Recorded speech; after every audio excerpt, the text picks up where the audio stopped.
classic quilt, which is a batting that's around the walls in there to keep it sound. Soundstage is 1716, our homeowner company at the Superstore. The Superstore itself, Cloud9 is right inside those walls. We took out the wall in between the two sound stages. So all of Cloud9 is basically taking up those two sound stages. So you know, Cloud9 is pretty massive. But think about it, in the Superstore, it's pretty big. You've got the frozen food section, you have the produce section, you have the camping section, clothing section. Well, let's see how real-life production, Bruce Almighty, starring Chip Carey, used Brownstone Street. Raise the door! Inside bad, outside good. Inside bad, outside good. So take a look. Check out the difference of Bruce Almighty and look at the blank canvas it is today. Oh, you're done. B-E-A-U. That's right. That's a great example of editing as well. So those scenes, there were actually two scenes there shot weeks apart. The interior scene was shot, and then weeks later they shot the scene where he runs down the street, edited together, and we look at it as one scene. Well, we call this Courthouse Square, but you might recognize this as Hill Valley, California. That's right, ladies and gentlemen. This is where the Back to the Future films shot. That City Hall facade right now is the famous clock tower, and it became so famous and so recognizable that we had to change it and put that City Hall facade over it. Right now where you're sitting, if you remember at the beginning of the first movie, Michael J. Fox is running late for school, right? And he's hanging onto the back of a Toyota pickup truck, riding his skateboard. That happened right down here. Also, the street behind us, that is where the DeLorean reached 88 miles per hour after Doc Brown got that 1.21 gigawatts of lightning power and sent it back to the future. And for Back to the Future 2, this grassy area was dug out, and it was actually a pond, and they did a hoverboard chase right here, in a nod to the skateboard chase that happened in the first movie. So this area played 1955, 1985, and 2015 as well. Well, just like that, we leave Hill Valley, California, or Courthouse Square, as we like to call it. And we are now in the middle of New York City. Look around that theater marquee right there. That's where The Rock went into a nightclub at Fast and Furious presents Hobbs and Shaw at the beginning of the movie. Also, right now here on New York Street is where they turned it into London for Fast and Furious presents Hobbs and Shaw. And some of that big motorcycle chasing at the beginning of the film, some of those shots happen right here at Universal Studios Hollywood. Now, if you look around, it looks like concrete and glass. It's actually plywood and plexiglass. We need for it to be able to be rebuilt easily because, you know, sometimes in an action movie, stuff blows up.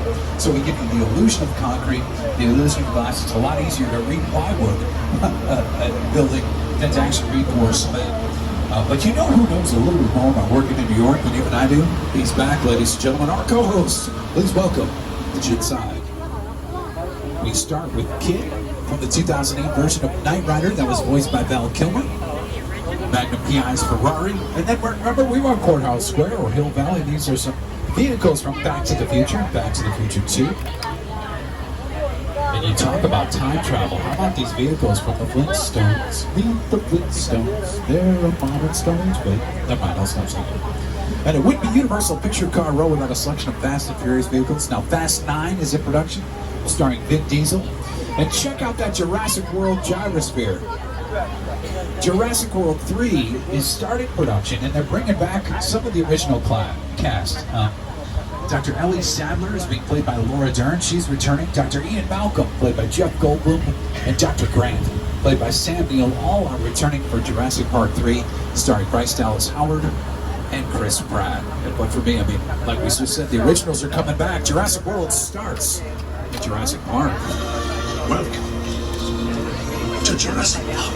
Now you see on your right the Mercedes SUV from the Lost World Jurassic Park, and on your left-hand side, that is the Jeep that started it all. It also made an appearance in 2015's Jurassic World. And I mentioned to you, not all picture vehicles are cars. I didn't lie to you. Look on your right-hand side as we make that turn. The boat from Jurassic Park 3. If you remember when Dr. Grant was trying to escape the Spinosaurus with the cast, they used that boat right there on your right-hand side and on your left. The InJet mobile lab from the Lost World Jurassic Park, directed by Steven Spielberg. Now look close. It's supposed to look like it's made out of steel and glass. It's actually made out of plywood and plexiglass because it had to be lightweight to hang off of a cliff in that movie. And these dinosaurs in the... Wait a minute. What the... Looks like our Dilophosauri decided to come out and say hi to the floor today. and check out the skin of the Spinosaurus on your left-hand side. That could be the animatronics that controlled the Spinosaurus in Jurassic Park 3. But here's how that mobile lab was used in the Lost World, Jurassic Park. It's like it didn't keep on 360 3D, but what we're about to show you right now is what we call a practical effect. Now, practical effect happens right in front of your eyes. What if your script said, exterior, sleepy little Mexican village, rainstorm? Well, we're exterior, we're outside. We have the sleepy little Mexican village. We have thunder and lightning. Now all we need is rain. What do we want here? Let me snap my fingers, and I'll get you some rain. Boom. Because that's how I roll up here in the front car. It's a sprinkler, ladies and gentlemen, so the water gets shot up into the air and then it comes back down. Now, those of you filming on your phones and your cameras, you might see that these drops are a little bit thicker. And that's by design because real raindrops sometimes are too small for a camera to pick up. So these are sent to be a little bit thicker so they will read on film. Now, the digital effects in King Kong 360 3D are beautiful and they're pretty awesome, but sometimes you need your actor to get wet, you need your dinosaur to get wet, or you need your sleepy little Mexican town to have a rainstorm, and this practical effect is how we do it. Now, obviously, Universal is a green company, so all this water gets pumped into a tank. Oh no. The tank finally gave way. Oh man. Look out, car number 3, take cover! Oh, car number 2, car number 1, it is headed our way. Look out, everybody, look out! We just survived a flash flood, and here's how that effect was used. A big fat liar. Sorry, drink your fingers. I can't risk going to the bad place. Maybe it's not all that bad. How can I help you? What is the bad place like? Well, it doesn't sound awesome. But this set looks awesome. So they filmed all 4 seasons right here. You can see all chocolate, everything over there. Everything fits, and the graphics in the window right there. As we crest at the top of the hill, you'll see yogurt, I believe on the left side of the tram when we make the turn. So all 4 seasons filmed right here. This was the good place. Also, our monster history runs deep. We invented the monster movie genre. So look at the cobblestone streets and the architecture. This could be any little Italian village, Spanish village. We just changed the language on the signs. This could be called Transylvania in a heartbeat, Wales or the Wolfman. This is the Court of Miracles here on your right-hand side. So our monster history was formed, but right here, starting with 1930s Dracula, also Pirates of the Caribbean, filmed some scenes back here, the Johnny Depp movies. Now, this is also a cool part because this is how close we get to a real working set. On your left-hand side, this is the backyard for Home and Family, which airs on the Hallmark channel. And that is hosted by Cameron Matheson and Debbie Van Apples. You can see the Christmas decorations if you peek back. Stay seated the entire time. Hold on to your belongings.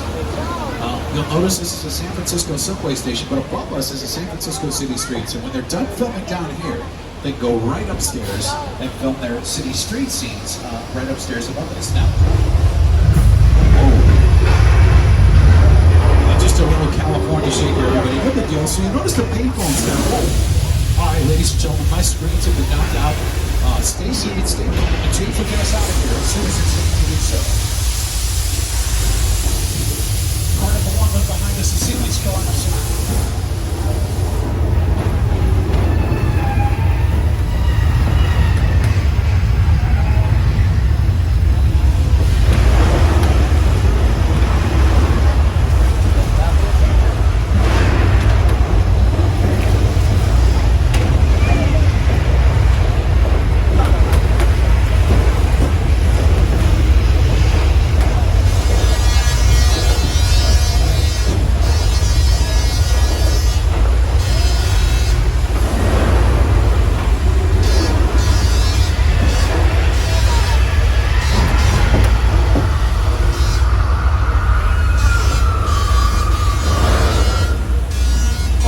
That we've settled. The good news is we didn't get wet, so that nuts. Look out on the right side of the triangle.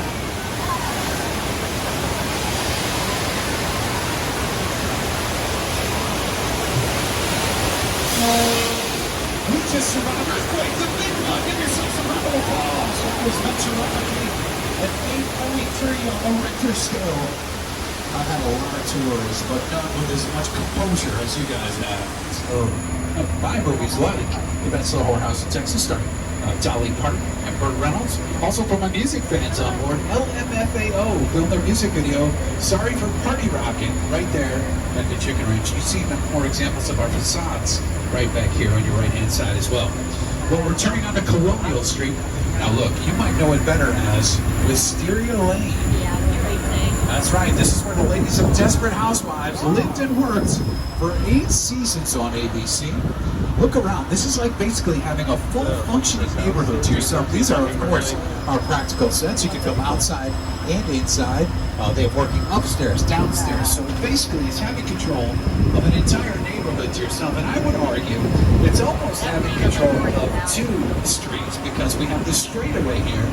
And as we come to the end of the block, we enter a cul-de-sac. So you have the main street here and then a cul-de-sac. Now imagine these network dramas, they can be 12, 14, 16-hour days sometimes on set.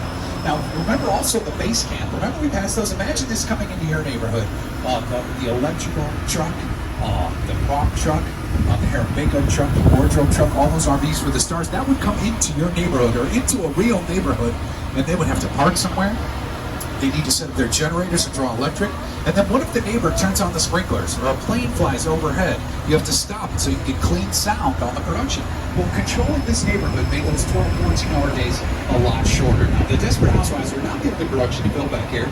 One of Tom Hanks' early movies, The Burbs, filmed back here. Also, the classic Harvey, starring Jimmy Stewart, filmed back here. And if you look at this lilac building on the right-hand side, that is the Munsters house. Remember our Monster sitcom here from Universal Studios? It used to be 1313 Mockingbird Lane, but it's now 43 Colonial Street here on the Backlot. So again, one of the benefits of filming here at Universal Studios Hollywood is the total control of the filming environment, which makes, again, time is money. Mexico, and now we're at 6 Points, Texas. Now this was used by Colin Wild. If you look up the Jack London novel's been brought to life, some of those signages, is that a word? It says Santa Clara. So they decorated this the same way. That opera house, that was the saloon in Once Upon a Time in Hollywood, Quentin Tarantino's night studio film, starring Brad Pitt and Leonardo DiCaprio. So that film, if you saw Once Upon a Time in Hollywood, you were sitting in the midst of the sets that were a big chunk of that movie for the Western. Remember the Western was Lancer? Leonardo DiCaprio booked a part on that show. So the vibe of that film also out of production, but when you see it, you can say you drove through the sets of Once Upon a Time in Hollywood and Call of the Wild. So now we are at about the halfway point. So first I want to remind you, stay seated the entire time. If you drop your phone and just can't wait to use the restroom, hold that red cord. I'll be happy to assist you as soon as it's easy. So we're in great shape. We've got a safety diver. His name is George out there in the water. So the water. Wait a minute. Ladies and gentlemen, we have another fin in the water. If there's anyone equipped to handle this, it is our safety diving specialist, George. He's an expert.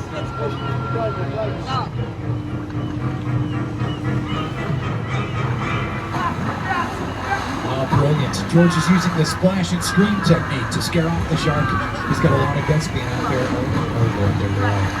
Oh, that's not good. All right, Jose, we're going to pull up and hide behind these red gasoline drums up here, because what can go wrong when you hide next to gasoline drums? The drum to watch, though, is that white-yellow drum out there in the middle. It's got shark bait on the end of it, so the shark should take the bait and head away from the tour. Oh, good. Wait a minute. Is that gasoline nozzle knocked loose? Sparks.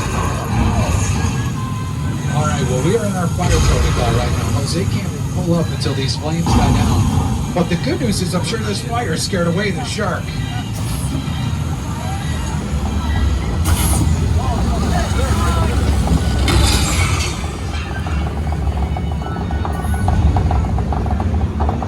Now, I know some of you are saying, Bill, I can tell that shark was fake. I had a not suitable for microphone response up here in the front car. I think, maybe.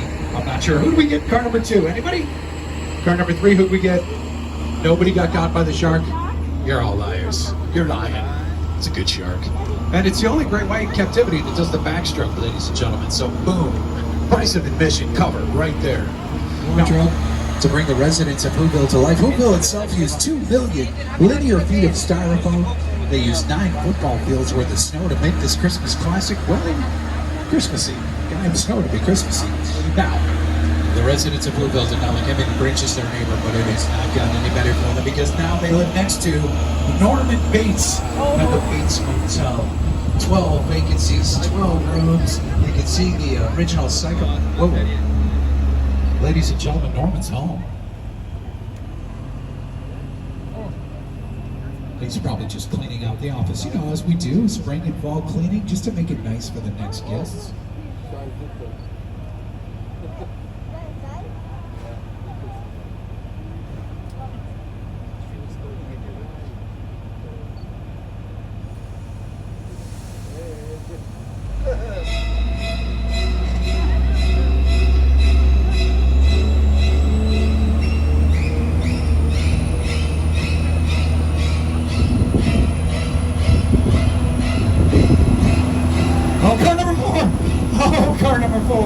This was directed by Steven Spielberg and starred Tom Cruise.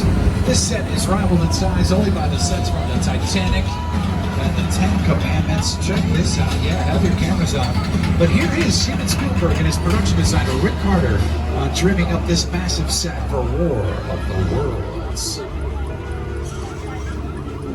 The airplane crash is a perfect example of a set that is all designed around the vision that Stephen had. When we first began to sit down to talk about War of the World, I thought, what if the 747 goes down right in the middle of the river? Because it's just something you don't see. You're doing good. You're doing good. Because I mean, listen, what's your pleasure, guys? Now close.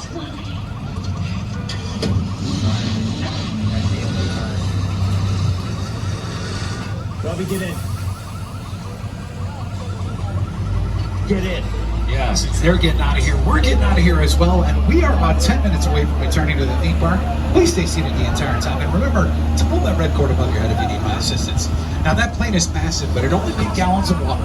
It takes 3 days to build, and when we make the turn, you will see the largest freestanding special effects blue screen wall in the world. And here's how that wall in Falls Lake were used for the production, so starring Tom Hanks. Evacuate.